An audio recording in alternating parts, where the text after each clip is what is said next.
Hi, in this video, I'm addressing the worst nightmare of every IELTS candidate, blanking out in speaking part two. I'm going to explain what blanking is, why it occurs, and the recovery techniques you can use if it happens during the test.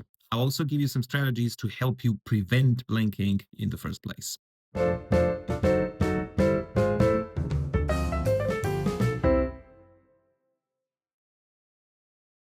Speaking part two is the only part of the art speaking test where you have to produce a sustained monologue. Basically, a mini presentation on a topic you didn't choose with absolutely no support from anyone else for up to 2 minutes. Parts one and three are sort of conversations. They're different. If you stumble or stop, the examiner just asks the next question and the conversation resets. That little blank is over, there's a new question, and things move on. In part two, however, there's no reset. If you stop, the silence is entirely yours. That's why blanking in part two has a such strong impact compared to stopping in parts one or three. And that's why learning dedicated recovery skills matters here so much more than in any other part of the test. Let's first look at what actually happens to your score when you blank out, when there's a silence and you stop talking. The first thing that's affected is your fluency score. The band descriptors, even for band 7, allow for hesitation and some thinking and searching for ideas. However, if you stop talking for more than 4 or 5 seconds, and especially if you start producing those filler sounds, your fluency score drops quickly and starts pulling you towards bands 5 and 6. Coherence is paired with fluency, and it also drops, especially if the recovery from the silence is messy. So if you restart with something like, oh, sorry, let me think about this again, or if you start apologizing, or if you abruptly shift to a completely different topic, this damages your coherence. That's why a smooth recovery, knowing what to do when it happens, is so important. Interestingly, your pronunciation score can also be affected. This is rarely discussed, but it's absolutely real. When you blank out, some candidates speed up their speech to compensate for the lost time, and this destroys their rhythm and intonation. On the other hand, your lexical and grammar scores are surprisingly safe.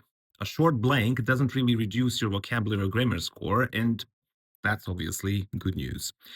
If your recovery is quick, the damage is contained to one or two criteria, not all four. This is really important to keep in mind. Yes, you blanked out, but it doesn't affect your grammar or lexical resource score. Before we move on to the four types of blanking and why they happen, let's look at a few things that are actually positive about the situation, especially in part two. First, the examiner cannot help you.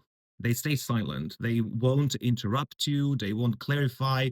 They won't ask for clarification, sorry. They won't prompt you and they won't correct you. At first, that sounds bad, but the flip side is actually very important. You have complete control over those 2 minutes. That means you can prepare for different situations and you are free to use whatever recovery strategy you think works best. There are no interruptions, no sudden changes, and no unexpected examiner input. Now, technically, the examiner can ask you to say a little bit more if you stop very early and clearly have nothing else to say. They might say something like, can you tell me a little bit more about one of the bullet points? But that's basically how much they can get involved. The second positive thing is that the cue card stays in your hands the entire time. The card is your anchor. You can look at it again, reread the bullet points, and use it as a recovery tool if you blank out. Keep it in front of you and use it when you need it. Another important point is that the 2 minute time limit is actually quite generous in a way. High scoring answers are often around 100 to 110 seconds long. Very few candidates speak continuously for all full 2 minutes without any pauses at all. There's usually 10 to 15 seconds of, let's say, spare time. So a few short, well handled blanks are, in a way, expected. And finally, this is probably the most important thing to remember, the examiner is rooting for you. Examiners are human beings who have listened to thousands of nervous candidates. They know exactly what's happening when someone blanks out. They don't enjoy watching you freeze, and they're genuinely happy to see a composed, well done recovery. So keep that in mind as well. Now, let's look at the four different types of blanking, why they happen, and what to do if they happen to you. All right. So blanking isn't just one single phenomenon. I'll now talk about four different types of blanking, each with a different cause and, of course, a different solution. The first one is the topic blank. This is when you look at the cue card and you simply have no experience with that topic or no strong opinion on it, you've never really thought about it. For example, you get a cue card that says, describe a leader you admire, but you don't follow politics, sports, or business, and it just sounds like something you have nothing to say about. This happens during the prep time while you're reading the card and during the first 10 seconds of speaking when you realize you have nothing to say. The second type is the vocabulary blank. This is when you know your story, you know exactly what you want to say, you're speaking normally, and then you reach for one specific word and it just isn't there. You can't remember the word, and suddenly the entire speech stops because of one missing word. The third type is the memory blank.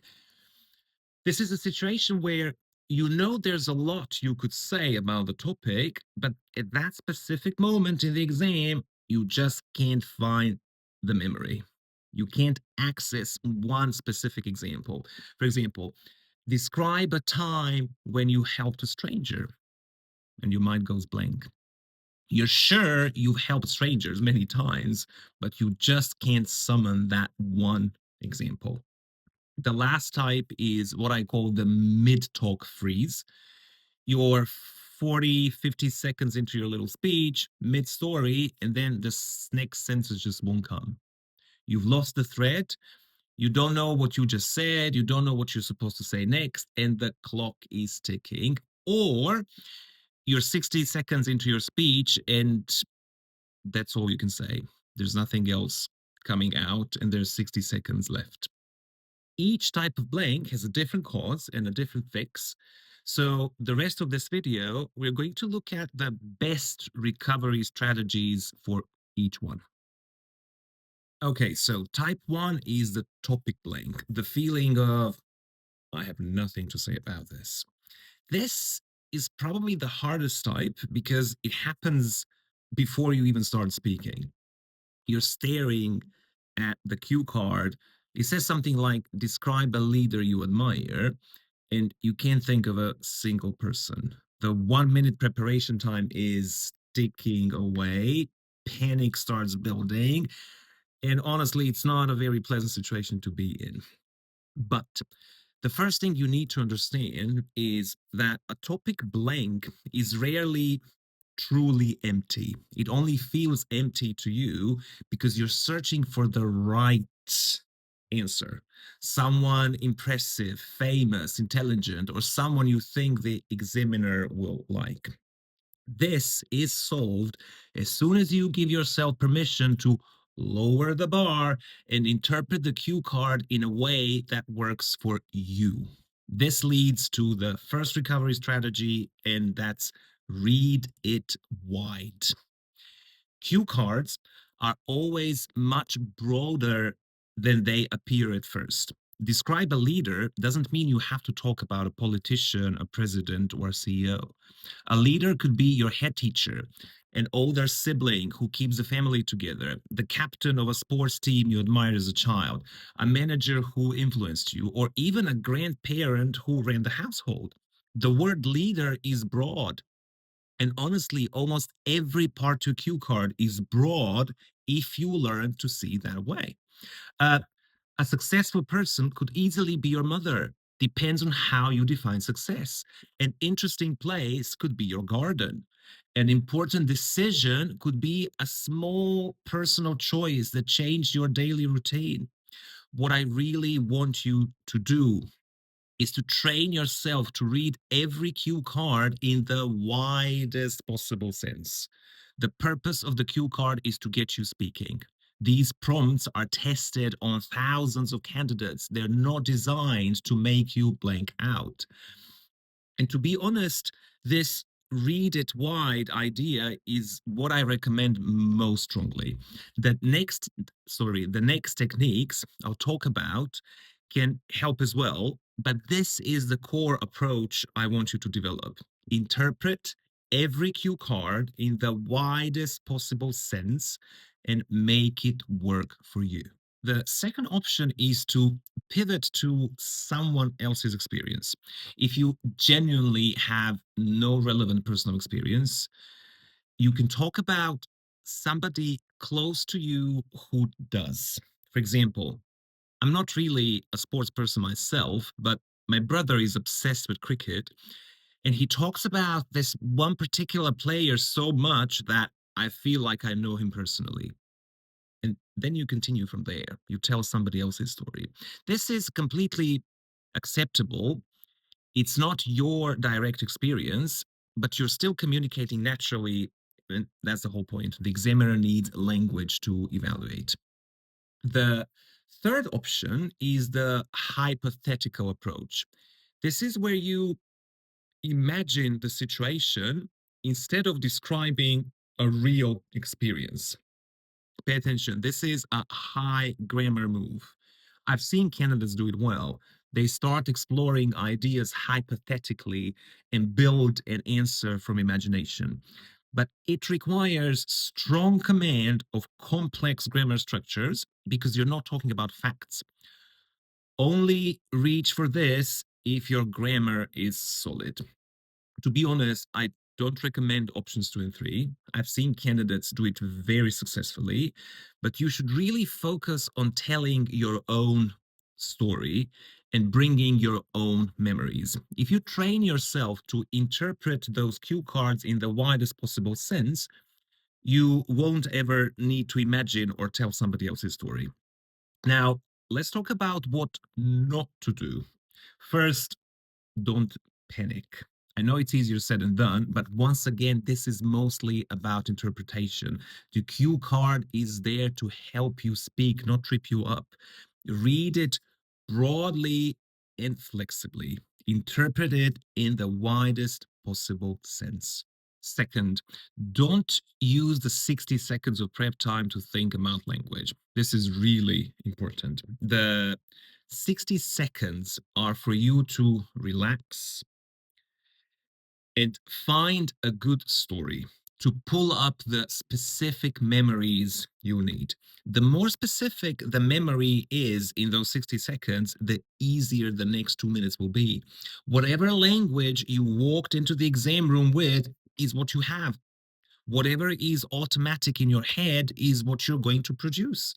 No word from a memorized vocabulary list is going to suddenly appear if it's not already in your productive language. No grammar structure is going to fix itself in 60 seconds. So don't think about how you're going to say something. Think about what you're going to say. And finally, do not invent a fake story. This is the worst thing you can do. Your brain is already managing grammar, vocabulary, timing, and inventing a story and keeping it consistent is just an overload. It's way too much. A big no no. The second type is the vocabulary blank. This is the situation where you know what you want to say, but the word is gone. You're describing something about your kitchen, and the word for the thing you use to stir food is just not there. Or you're telling a story about a place, and you can't remember the word for the surface you walk on. The whole story stops because of one missing word. This is generally very common. We forget words all the time in any language, native or foreign. Of course, it happens more often in a foreign language and especially under exam pressure, but it happens to everyone. So, what should you do? Exactly what you already do in real life. Explain the word and move on. This is one of the most important survival skills in any language, and I really encourage you to practice it daily. So, explain and move on. Don't hunt for synonyms you're not sure about. Just describe. Oh, you know the thing you use for stirring food when you're cooking, and move on. The examiner understands what you mean, and that's the whole point. The communication didn't break. But please, pay attention. This won't happen automatically in the exam if you haven't trained it. You need to train your brain to quickly replace a missing word with a short explanation and keep moving. A great daily exercise is to look around you and explain random things without naming them directly. The thing you use to open cans, the place where people play football, the machine that keeps food cold. The second strategy is to move up the specificity ladder. If the exact word is not there, use a broader, more general, more abstract word instead. So if you can't remember spatula, say kitchen tool. If you can't remember boulevard, say street. If you can't remember cardigan, just say a piece of clothing. In other words, you trade specificity for fluency. Yes, the word is less precise, but your speech continues. And that matters much more in that moment. The third option is simply to acknowledge the missing word and move on naturally. You can say something like, there's a word for this, but I just can't remember it right now. And then you move on and you say something like, anyway, what I mean is, and you just move on. If you say this calmly and naturally, maybe even with a little smile, it's absolutely fine. People forget words. That's just normal human communication. Now, let's talk about what not to do in the case of vocabulary blank. First, do not sit in silence searching for the word.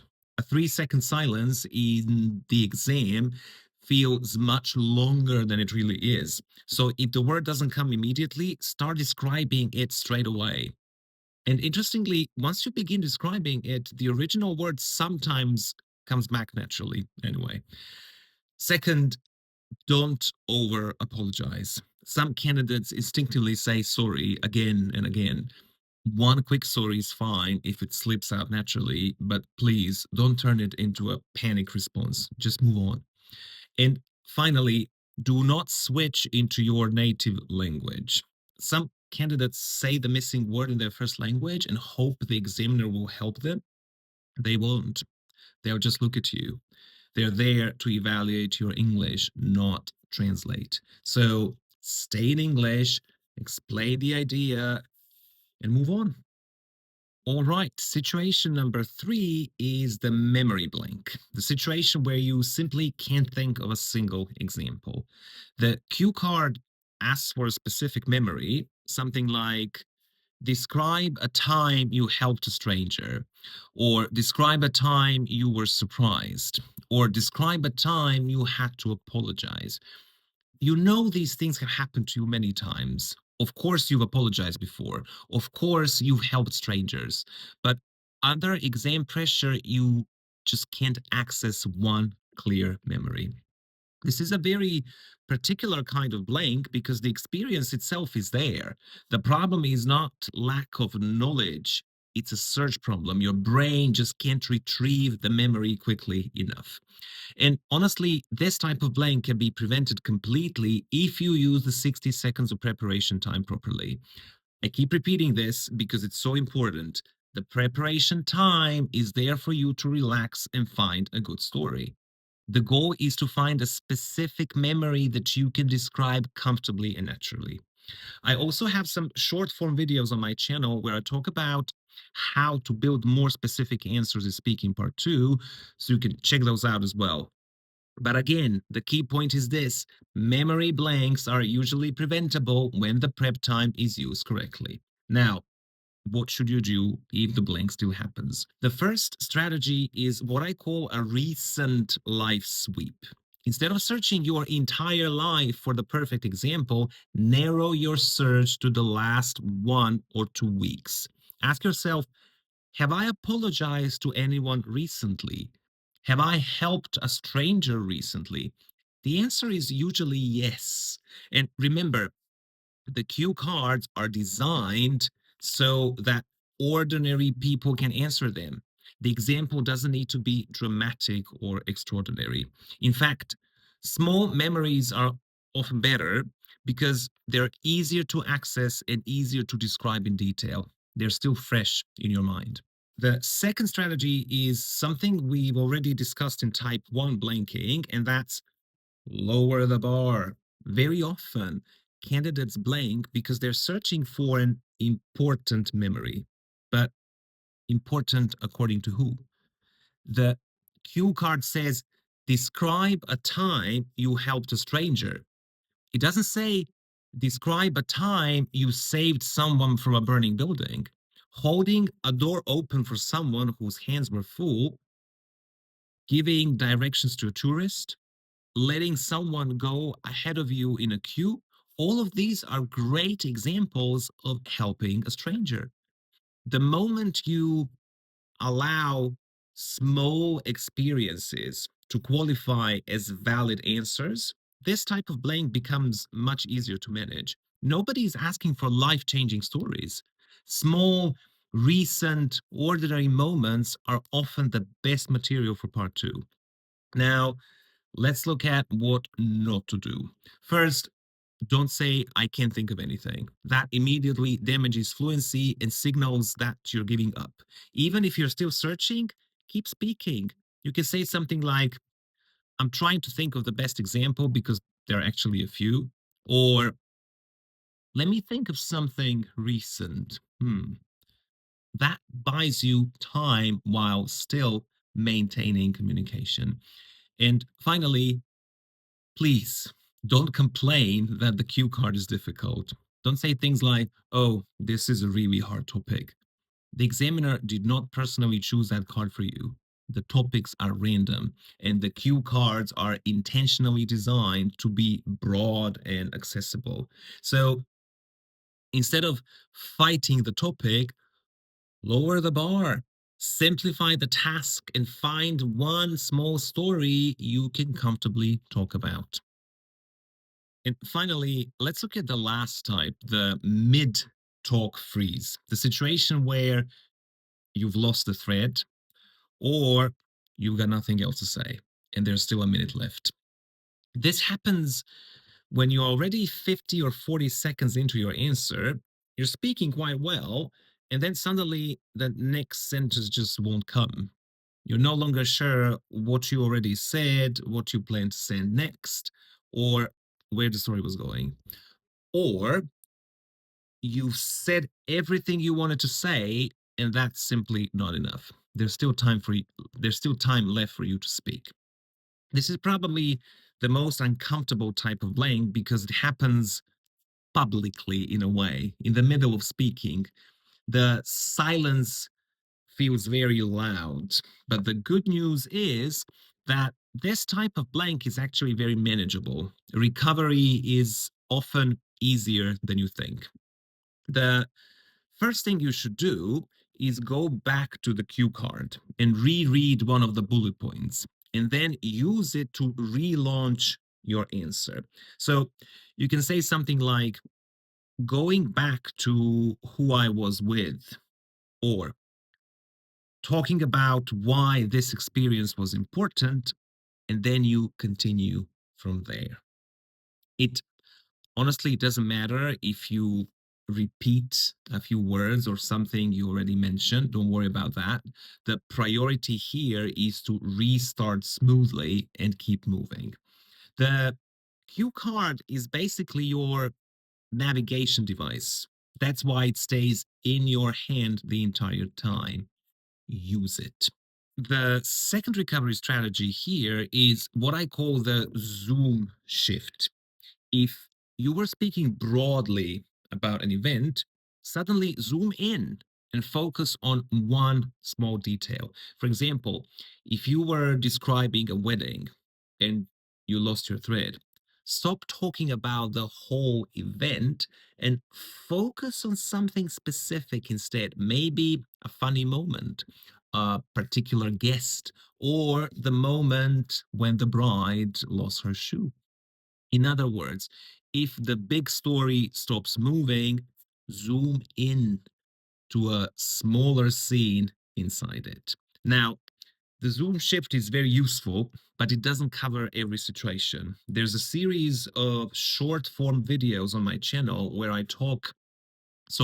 where I take 5 different part 2 cue cards describing a person, a place, an object, an activity, and an event, and I show you specific strategies for each one so you never run out of things to say.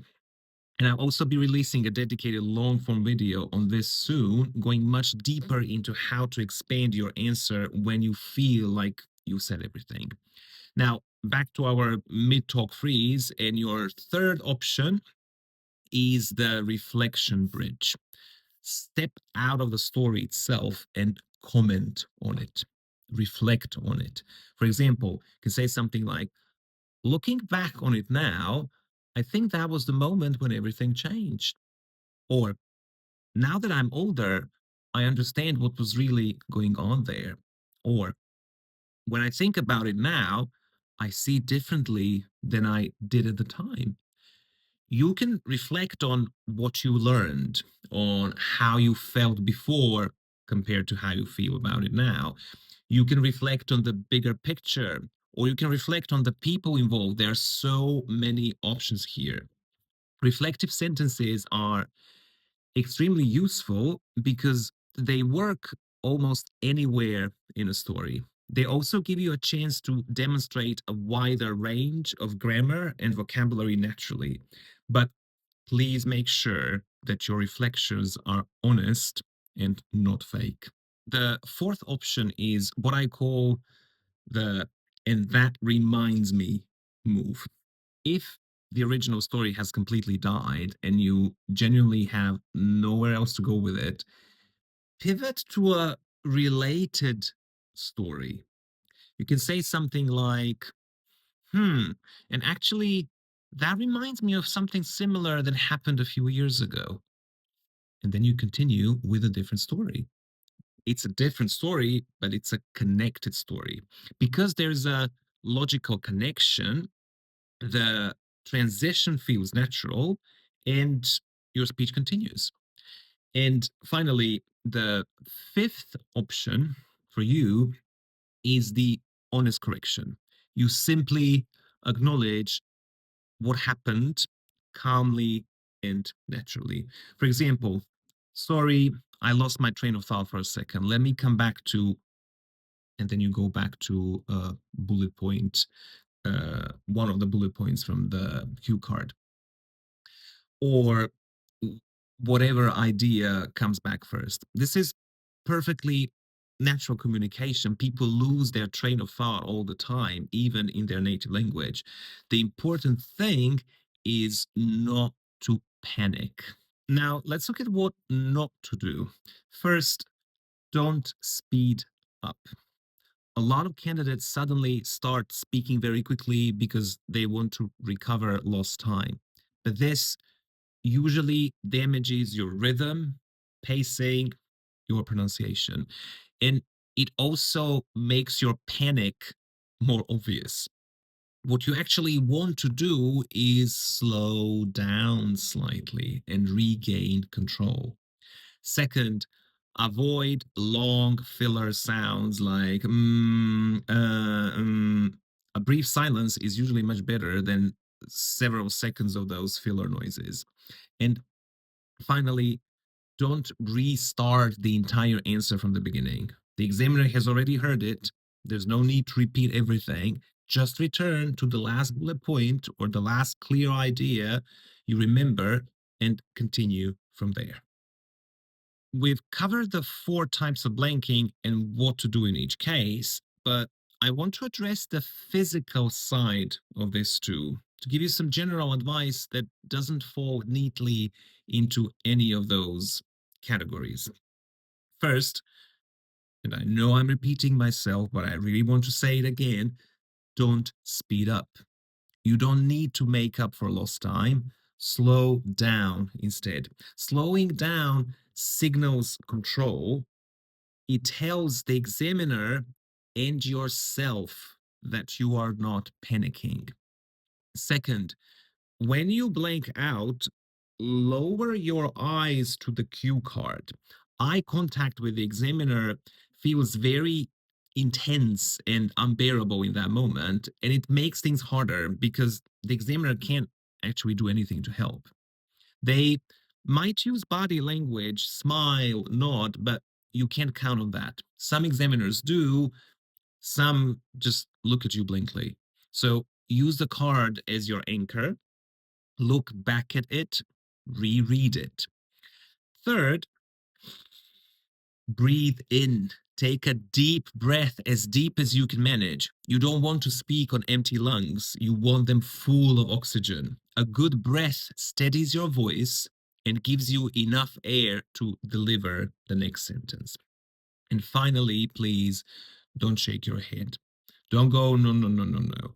Don't signal to the examiner that you're giving up. Keep your face neutral and your body composed because that sends your mind the signal that everything's okay. Take a deep breath, focus on the card, reread the bullet point, and move on with control. All right, let me summarize and pull out the most important bits. What I really want you to focus on is your mindset and how you interpret the cue card. Your most important move is to interpret the cue card in the widest possible sense. So many things can fit into those cue cards. And don't look for big, important memories. Don't raise the bar. Nobody's raising it for you. You're doing it yourself.